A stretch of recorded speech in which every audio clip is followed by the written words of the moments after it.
What's going on YouTube? Welcome back to my and Rick's channel. My name's Haley, and if you're new here, nice to meet you. So this is gonna be the first video that is going to be a part of my postpartum series. If you guys are new here, we just welcomed our daughter Hazel to the world a few weeks ago. And I've been kind of trying to keep everybody updated with my pregnancy and now my life as a mom on social media, and I want to bring that more to our YouTube channel here. So this is going to be our first video about anything you guys want to know related to postpartum. So what I did was I asked on my Instagram if you guys wanted to know anything about what my life was like now and anything about postpartum in general. So you guys had some awesome questions, and that's kind of what we're gonna do today. It's just gonna be a postpartum Q&A, and hopefully I can answer as many questions as you guys have and fill you in on what life is like after having a baby. So let's dive right in. So the first question is postpartum instant relief, or is it a long process? This is a really interesting question because I feel like a lot of people think postpartum is just, oh, you have a baby and then you're done. And that's really not it at all. Postpartum is, by definition, medically, I think it's 8 weeks. I could be wrong, don't quote me on that. But it's, if anything, a lot longer than that. It's an entire process, both emotionally, physically, mentally. You have an entirely new life after having a baby. And I think a lot of people think like, oh, you have a baby and then you're good, like woohoo, all's better. And it's like, no, there's actually a lot of healing that goes on in the process. You know, I think this is a really big misconception for a lot of people around the world who haven't had kids, is that when a woman gives birth, there's a literal wound inside of the uterus that's about the diameter of a paper plate. From where the placenta used to be, and that takes time to heal. It's, you know, it takes a long time to not just heal and to have your uterus shrink back to its normal size, because it grows a lot when there's a baby there. But I feel like most people, if you had like broken your leg, for example, they'd be like, oh yeah, take your time, recover, totally good. But when it's giving birth, it's like, okay, kid's out, you're good to go. And that's just not it, not even a little bit. So it's definitely a process, is my short answer, and a long one. You know, especially with hormones too. Your hormones are pretty all over the place for a while after having a baby. In fact, the difference in your hormones from being like in labor to delivering, I think it goes, you're back to your pre-pregnancy hormones within a couple days. It's like the fastest adjustment in hormones that a human could possibly do naturally. And it's a lot, you know, the past couple weeks, especially the first few days after delivery, it would be like out of nowhere, it would just hit me like a truck and I would start bawling, just literally out of nowhere. And there was no reason why. It wasn't like I was, you know, upset about something or sad about something. It would just was, whoa, really overwhelming really quickly. And I would just kind of have to let it out of my system. And that's part of what the hormones do. You know, they need to get out, whether it's through tears or through your sweat glands or peeing, like it needs to get out. In fact, it's not so much anymore, but right after, for the first, like I'd say 2 weeks, I was waking up in a sweat every time I slept, whether that was a nap, whether that was through the night. It was a lot. It was like constantly needing to change the sheets. But you know, those are things that a lot of people don't really know about postpartum until they have a baby, or until their partner has a baby and they know somebody who does. So yeah, it's definitely a long process. It's not instant relief by any means, although it is nice being a few pounds lighter relatively quickly. That part's pretty cool. What are things you didn't expect / worst things about the healing process of vaginal birth? So it's interesting. There's a whole process to healing after you have a baby, right? A lot of women tear, there's just another way to say it, when they give birth vaginally, especially first-time moms. I did. I think it's like about half of women do.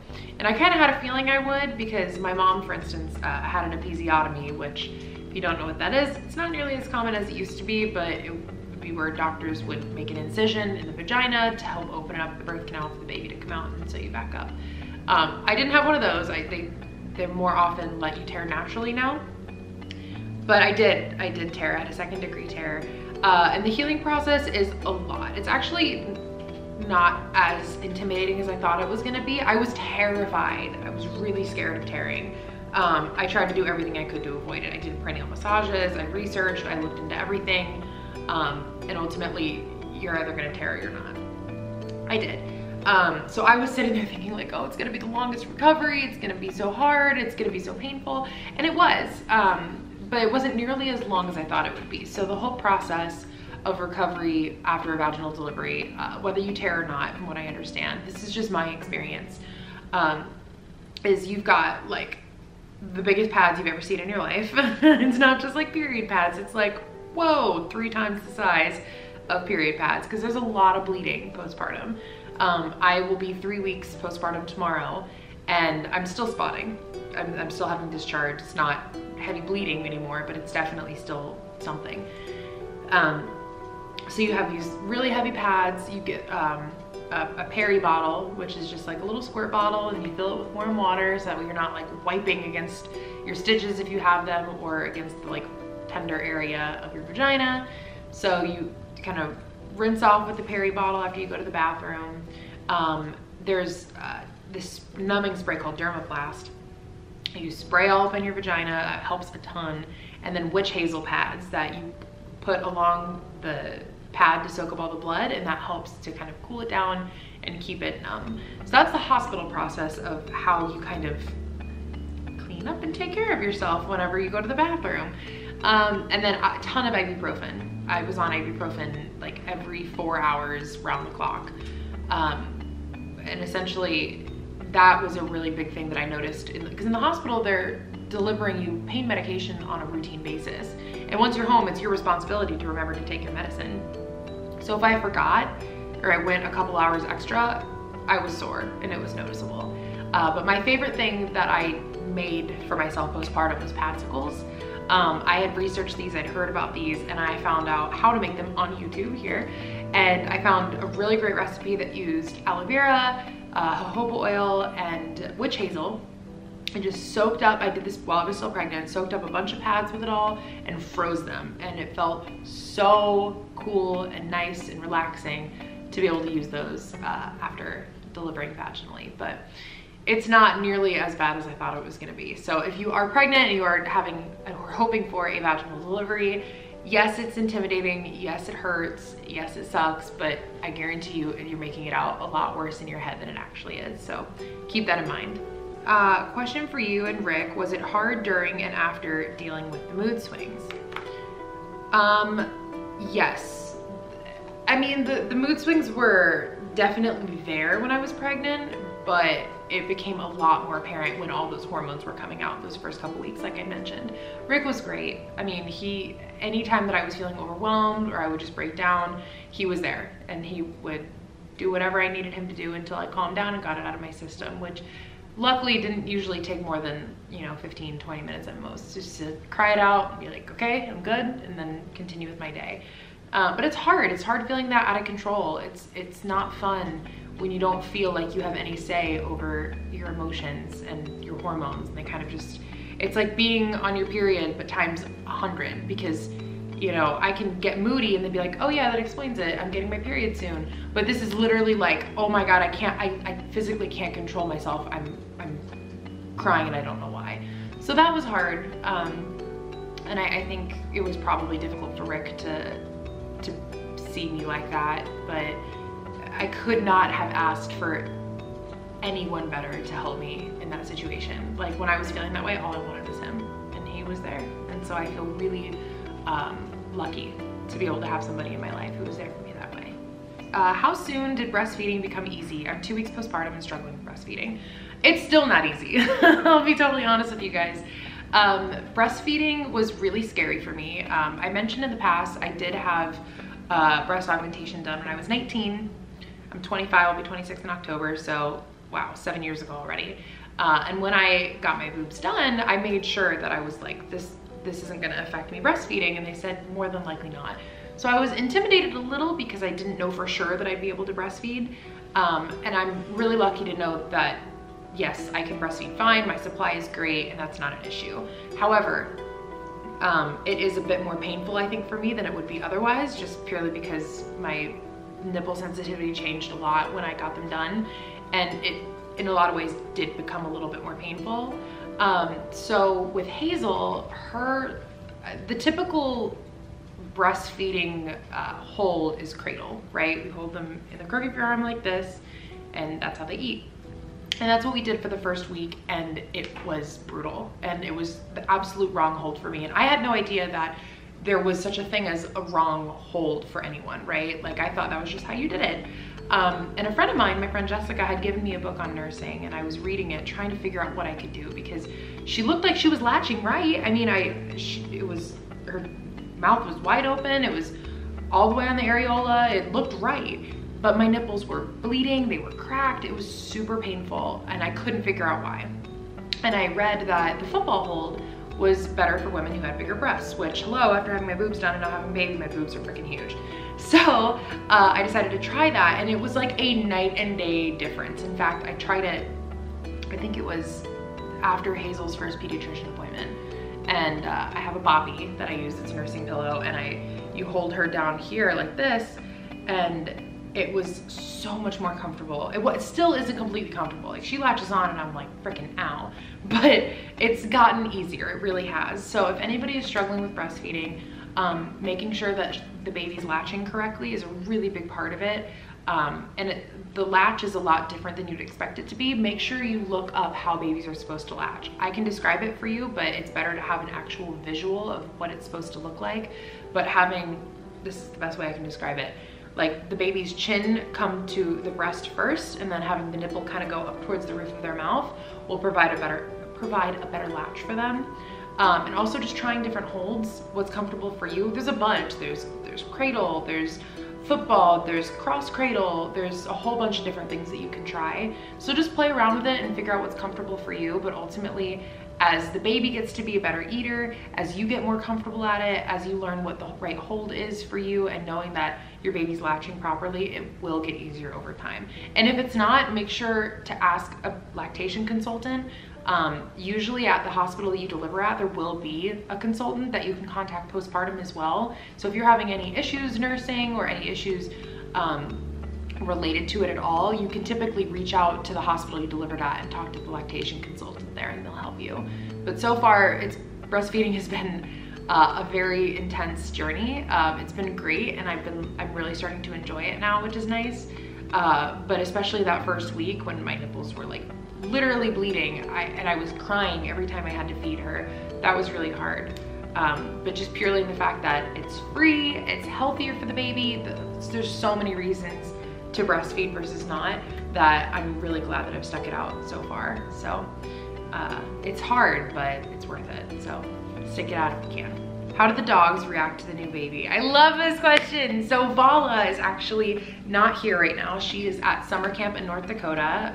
That's a whole other process and another story, but she's having a blast. She's out there training right now. She went last year, so she'll be back probably sometime later next month. But Nova has been wonderful, which is really exciting. We were really nervous about that because Nova's still a puppy. She's only 5 months old.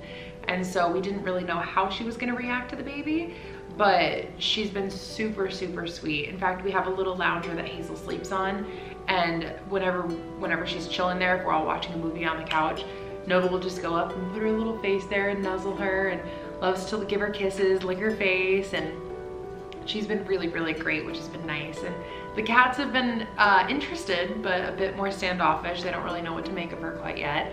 But just seeing the fact that Nova's been so great about it, I know that Vala's gonna be great about it when she gets home too. She very much can tell that this is a baby and she needs to be gentle, and she really likes Hazel a lot, which is really nice. What is something that we foolish men should know about postpartum? First of all, you're not foolish. I love the fact that you even asked that, because it shows that you're interested in knowing more. I think that men should really know that it's a lot harder postpartum than you see on television. It's harder than you read in books and what you hear, you know, through the grapevine.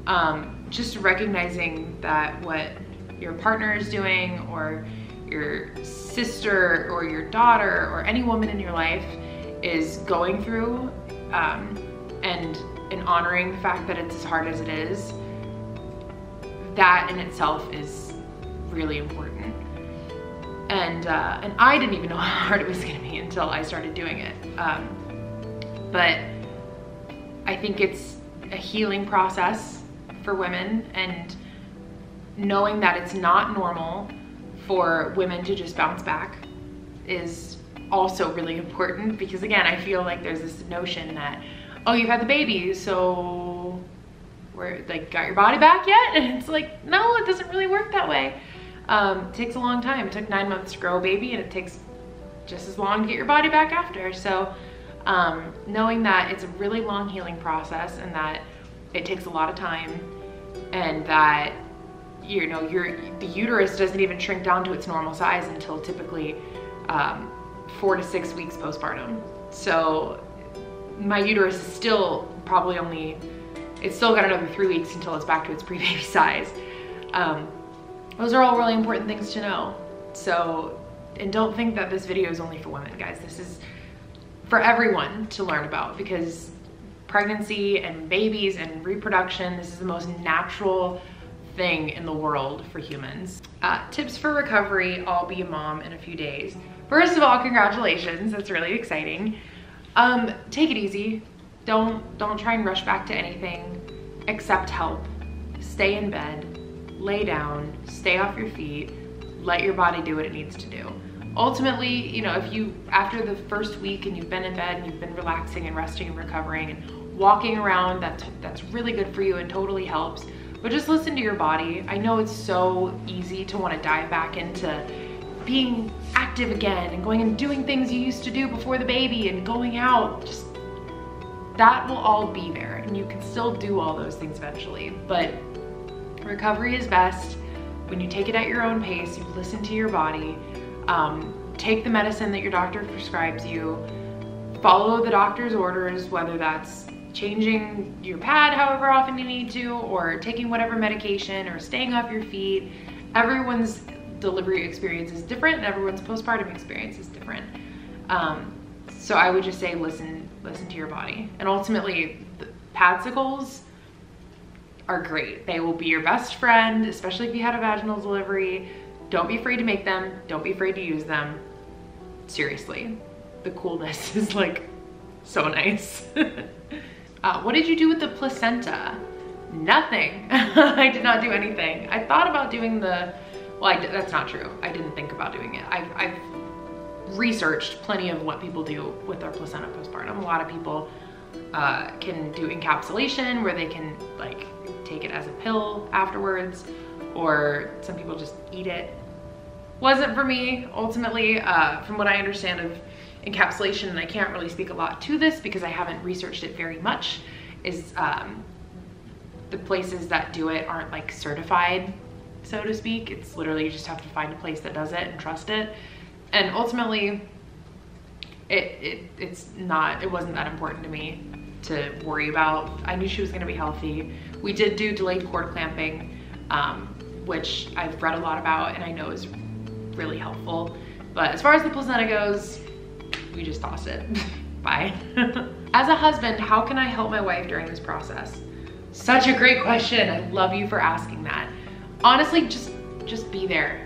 Be there for her, whatever she needs. If that means do the dishes, walk the dog, take out the trash, cook, or just rub her back, bring her medicine. Like, truly take the time to just do whatever it is she needs. Even if it seems mundane and stupid, or just even if it's something as small as bringing her a glass of water, literally anything to just make her life easier for those first few weeks. Because don't get me wrong, the newborn phase is difficult for parents regardless of whether you're the mom or the dad. But the mom goes through a tremendous amount more postpartum than the dad, just purely because there's recovery involved, right? You know, when you've got that big wound we talked about in the uterus, you know, your vagina is just all kinds of messed up. It's a process to recover. And then on top of that, especially if the mom's breastfeeding, it's literally like being a slave to the baby. You're just like a human cow. And even though like breastfeeding is great and it's beautiful, I'll probably make a video talking about just breastfeeding in itself, because there's a lot to touch on. But it's hard. It's really hard for the mom. So just do whatever she needs. Be there for her. Be interested, you know, and be interested in her pregnancy while she's pregnant and helping postpartum, learning about the baby, learning anything you can with her, and just making it really seem like you two are partners in this, and just make sure that she knows that she has somebody there for her no matter what. How hard is it to lose weight currently?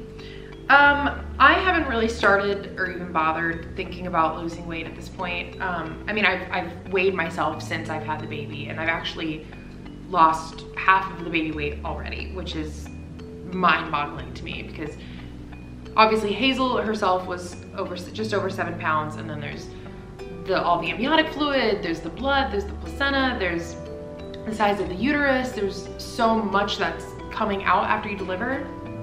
And breastfeeding especially burns so many calories, but I didn't expect to lose weight that quickly. And ultimately, so that puts me at about, well, let's see, I gained 42 pounds throughout the entire pregnancy, and I've lost 22 of that. So I have 20 more to lose. And you know what, like, my whole attitude is it took almost a year to grow the baby, and it's gonna take just as long to get back to my previous body. And you know what, even if I don't get back to exactly what I was before, your body really is never the same after you have a baby. It just changes, and that's okay. I love fitness. I worked out my entire pregnancy. I'm so proud of myself to be able to say that. I quite literally worked out until my last week of pregnancy. And I think that helped a lot with both the delivery and me being able to kind of feel like myself again after having her. But I love fitness, and I'm excited to get back into it, but it's not my priority. Right now, my priority is my daughter and making sure that she is fed and happy and taken care of, and that's literally the only thing on my radar right now. So as she starts to get a little older, I mean, I'm not even cleared to work out yet. I think I have another 3 weeks before my doctor can even say, yes, you can work out. I'm focusing on her, and eventually once I'm allowed to work out again, then maybe we'll cross that bridge slowly and ease back into it. But I'll get there when I get there. You know, there's no rush, and I just need to make sure that I'm here for my daughter before I worry about my physical fitness. I'll get there when I get there. How did you handle visitors postpartum while trying to develop a routine with the baby? That's so interesting. I think I got lucky because all of our visitors for the most part have been pretty respectful. You know, texting and making sure that it was okay if they stopped by. You know, a lot of our friends have brought food or brought diapers or just things to help out, which is so nice. Like, if you're going to see somebody with a new baby, it's so great to be able to bring them something, and I think it makes them appreciate it a ton more too. But just being honest, and you know, when people ask, hey, can I come over and meet the baby or see the baby, just say, you know what, I'm exhausted and I'm tired and I need a nap, maybe tomorrow. Don't be afraid to say no. Take care of yourself, take care of your family. You have every right in the world to be able to say no to people if you don't want others coming over. You have a new baby, trust me, there are not gonna be people who don't understand, and if they don't understand, that's their problem, not yours. How different are the lady parts after? How much pain is to be expected? Is going to the bathroom, walking, and sex different? The pain is a lot, the medicine helps. I can't speak for sex because 6 weeks after you have a baby, you're not allowed to have anything in the vagina, so vagina's off limits for now. Walking is normal, you know, it's still sore for me. It's not like 100% back to normal. Like if I pee, it's still a little sore down there. I think that's probably more due to me tearing than anything. The postpartum poop, however, is a whole different ball game. I will just get totally real with you guys for a second there, and this is gonna be in another video as well. It's very easy to get constipated postpartum, and it's scary, especially when you have stitches. You're like, oh, but what if I tear the stitches? I'm scared to poop. Do yourself a favor and just get it over with, because the longer you wait, the harder it gets and the more painful it gets. So no one really likes to talk about the postpartum poop, but holy guacamole, it is necessary and people need to know about it. But once you get the first one out of the way, it's so much easier after that. And just listen to your body and poop as soon as you can. Take the stool softeners that they give you in the hospital. Trust me. How often do you feed Hazel every day? It depends on her schedule. Typically it's between, I would say 8 and 12 times a day. It's a lot. Babies eat all the freaking time. It's very rarely all the way up to 12. I would say for Hazel, it's more between 8 and 9. She likes to eat every 3 to 4 hours, sometimes more. She cluster feeds at night sometimes. Typically she eats for around 15 to 20 minutes at a time. She's become a really efficient eater, which is nice because I know some babies like to nurse for way longer than that, but she's pretty easy in that respect. Like babies, they have a really tiny tummy and they can only eat small amounts at a time. So it's, you know, constantly the eat, sleep, poop thing is very, very real because once it's in their belly and the belly's full and then they poop it out and they gotta go again. So they do eat quite a bit. Did you do a membrane sweep or did she just come naturally on her due date? We did a membrane sweep. We did a membrane sweep Monday the 16th, and I started having early labor contractions Wednesday night. So I don't know if, because technically membrane sweeps are they only work within 48 hours of getting them done. So I don't know if mine was from the membrane sweep because it was past that 48-hour mark that I went into early labor, or if I just happened to go in, but we did do membrane sweep, and then she was born. So that was Monday morning and she was born very early Friday morning, so both. Something you'll miss about being pregnant. Oh my God, everyone's so nice to you when you're pregnant. I don't understand why more people can't be nice to you like that all the time. Like when you're that pregnant, it's like everyone's holding doors open for you. Everyone, like people will give you free stuff. They're just generally nicer. Oh, it's so great. I will miss that about being pregnant. So, and people are still nice now that we have a new baby, obviously, but it's like a noticeable difference in how people act when you're super pregnant versus when you're not. It's weird. If you had an epidural, was there urinary catheter pain after or during? I did have an epidural. There was no pain during. After, it did burn a little bit, but I don't know if that was from the catheter or just from the whole process. It did burn for a few days. And I did wonder if that was because of the catheter. So probably, that's probably the best answer. Okay, last question. Postpartum is a real thing, but how do friends and or community like us try to help you or others without prying or overwhelming or getting too involved towards someone? This is such a great question. Honestly, just give them their space. People tried to call me like within days of giving birth, and that kind of confused me because I'm like, they can't actually expect me to sit down and like have a phone call, right? Like maybe people just don't know. That's entirely possible. But give them their space. Text messages over phone calls, 100%, because people will get back to you over text when they can. If you're gonna come over, bring things to help. Bring, you know, food, or bring diapers or wipes or anything that the new parents may need. Offer to help out however you can, but also just, you know, reaching out and asking how they are, asking how the parents are doing. I think after babies are born, typically a lot of people are very apt to just ask about the baby, but asking how the parents are recovering, that's really important too. And just in general, showing that you're there, you care, you are willing to help, and are ultimately around if they need anything, I think is probably the best thing any new parent can expect from friends. All right, and that is going to do it. I hope that I was able to hopefully answer most of your questions. And if you guys have anything else you would like to know, please feel free to DM me on Instagram or tweet me, whatever you guys want to know, or of course, leave things down in the comments below. I always try and get back to the comments as often as I possibly can. But so far, it's been really awesome being a new mom and having my daughter. She's asleep right now with Rick, which is why she wasn't in this video. But ultimately, postpartum has been tough, but it gets easier every day. So if you are going through it, or you know somebody who's in the postpartum period, just know it does get easier. There is the light at the end of the tunnel, and it's ultimately worth it in the end because you have a cute little peanut to call your own. So thank you guys so much for watching. If you guys are new here, please feel free to subscribe down below. This is my family channel with my husband Rick, so we try and, you know, post family updates and baby things and all that on here. So I appreciate you guys. I love you. Feel free to follow me on Twitter at Hayli Nick. You can follow Rick at blackout009_. I'm pointing behind me because he's playing World of Warcraft right now behind me. And that's all I got. I will see you guys next time.